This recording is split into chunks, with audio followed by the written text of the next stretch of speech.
Hey, what's going on, everybody? My name is Matt Jarbo. This is Three Buck Theater. And yesterday, the world was talking about Robert Pattinson as the Batman, cast in Matt Reeve's trilogy of films.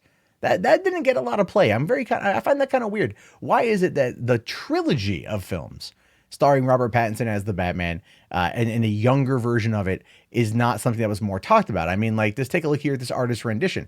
This is cool, right? This is pretty cool. You got, oh, this is a good look. This is a good look for what he could be, and it does feel very part appropriate, right? It does feel very character appropriate. But again, that was all yesterday's conversation. Today's conversation is this new rumor flying around right now about Robert Pattinson's Batman rumored to include Robin, and that actually makes a fair amount of sense considering what they are trying to do with this. You could call it a reset of the DCEU. I think we're going to be seeing more than not seeing more of like alternate timelines, like connected. They're going to be connected, but they're going to be running at two parallel timelines. We'll be going in the past and then going towards the future, depending on who's involved. And then eventually they're going to maybe converge. I don't think that's ever going to truly happen to the way people want it to, but I think it's going to be seeing like the older versions of characters, like the younger versions and the older versions, depending on. And I think the Batman is kind of where it's going to start. But anyway, this is what the report says. It says, however, there's a rumor that another Batman character may appear in Matt Reeves' upcoming take on the Caped Crusader. According to Forbes, Batman Fable sidekick Robin is potentially in line to join the movie's cast. There will be a little more to the rumor than that. There's a little more to the rumor than that, which suggests that it could be taken with a grain of salt, which is very true. And so I looked at it, I'm like, oh, Forbes, okay.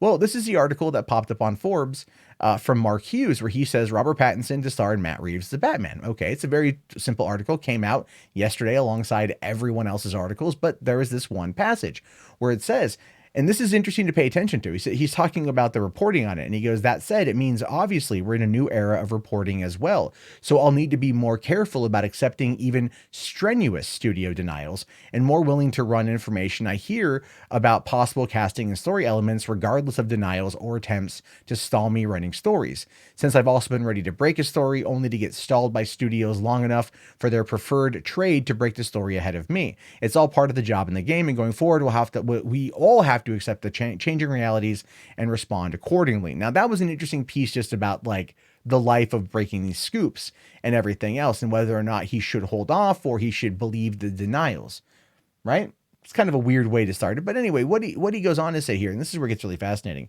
He says, with multiple villains appearing in the Batman, I was told months ago that Penguin, Riddler, and possibly Catwoman are expected to appear, as well as other rogues and mobsters, with additional characters including Commissioner Gordon, Alfred, and potentially Robin. And we should be hearing additional casting information soon. Now we start to see that Robin here is specifically where this information is coming from. This one article and him saying, and potentially Robin, is spurring all of those headlines, which to me is very fascinating that it's spurring all those headlines because it's a rumor.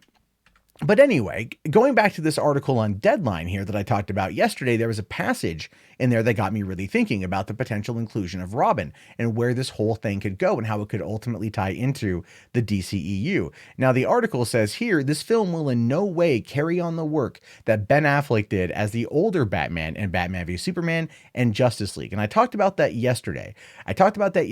When I said this is a situation where they're not saying that Affleck is out ultimately as Batman, that he is out of these films. He's not in Matt Reeves' trilogy that takes it back to when Batman was in his early 30s, not in his late 40s, early 50s, as the older Batman was. We're talking a full 20 plus years away from where we saw him in BVS as well as the Justice League. So there's a big gap there that they get to play with. And I think that's basically where this goes. But then that brings the question, this is the article that popped up from that one. If Affleck's officially out, Matt Reeves is going to handpick him. We saw that.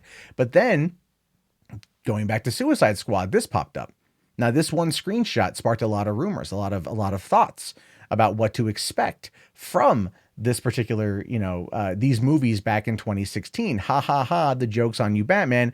We can clearly see that it's Robin's outfit and he's holding Robin's staff. And Bruce looks onward at it. And then, of course, there's this shot here of Harley Quinn. I could not find the actual like screenshot from the movie. The extended cut has this particular tidbit removed from it, which I find to be fascinating. But in the theatrical cut, which I think is the better cut of the movie, it does say here about Harley Quinn, she's an accomplice to the murder of Robin. Right. And we saw here that Robin is dead. We know that Robin is dead to an extent and that she's accomplice to the murder of Robin. Now, we don't know necessarily who Robin is in this movie. We don't quite know. There's been a lot of theories, a lot of speculation about that.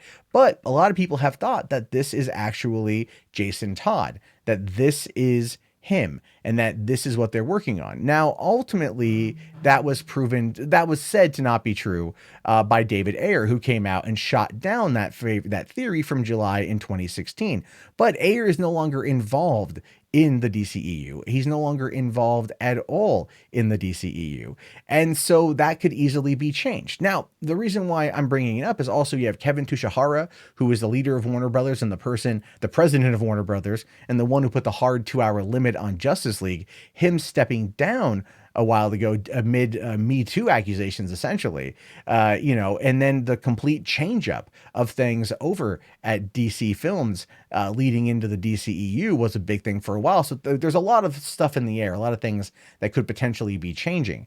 And so that's something interesting, in my opinion, that Ayer shot it down 3 years ago almost, but we're hearing now that, again, Robert Pattinson's new Batman could include the Robin, which would then, if they decide to go down the path and explain the death of Robin at the hands of the Joker, then that would be something that could be very interesting about leading into that version, Jared Leto's version of the Joker, being Jason Todd or being Robin. That could easily be something that is brought up and tied in, and then that would allow for 2 concurrent Jokers. But then the question becomes, which Batman or which Robin is it? Is it Dick Grayson? Is it Jason Todd?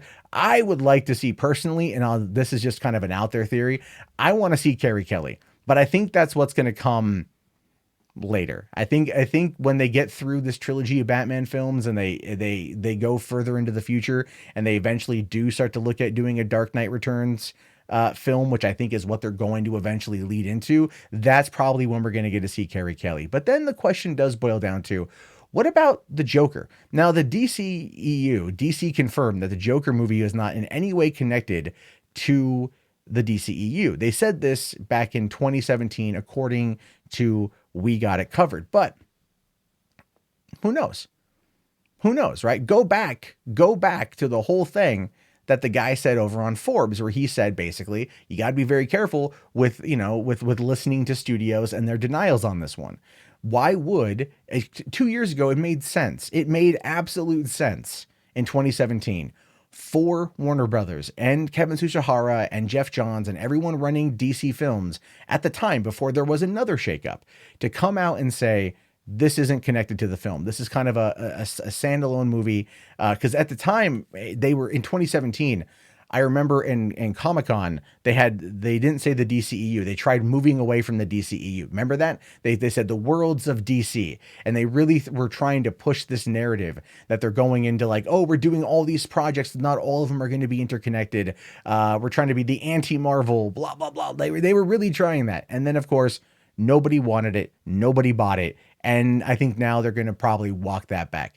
It makes sense to me, personally, to take the Batman trilogy, the noir-based Matt Reeves trilogy, and to essentially have that play out decades before the events of Man of Steel, Batman v Superman, and Justice League. It makes perfect freaking sense. Then you get those stories out of the way without relying on Ben Affleck.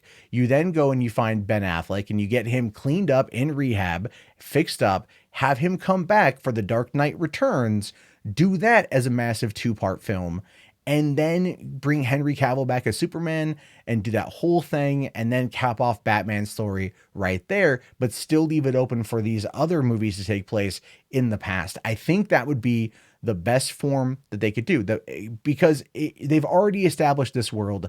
They've already established a continuity. There's already a devout fan base. Release a Snyder Cut, anybody? That's a pretty devout fan base.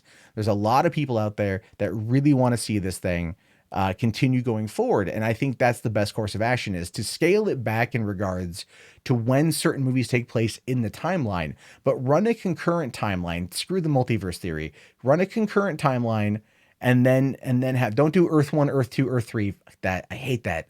Just do one concurrent timeline and then have it be, okay, this is now, this is then. Kind of like Captain Marvel did well, even though it's like an offshoot, but it's way in the past, so it worked out for references, and then have it tie in. Anyway, that's my rambling thought about all of this.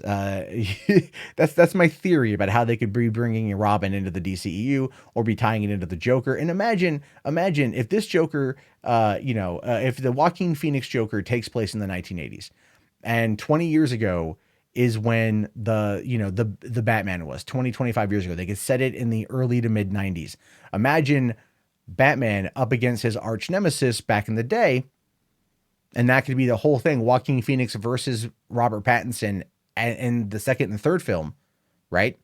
And then tie that together and then have Jared Leto as the Joker, because that's going to be Jason Todd going forward into those movies.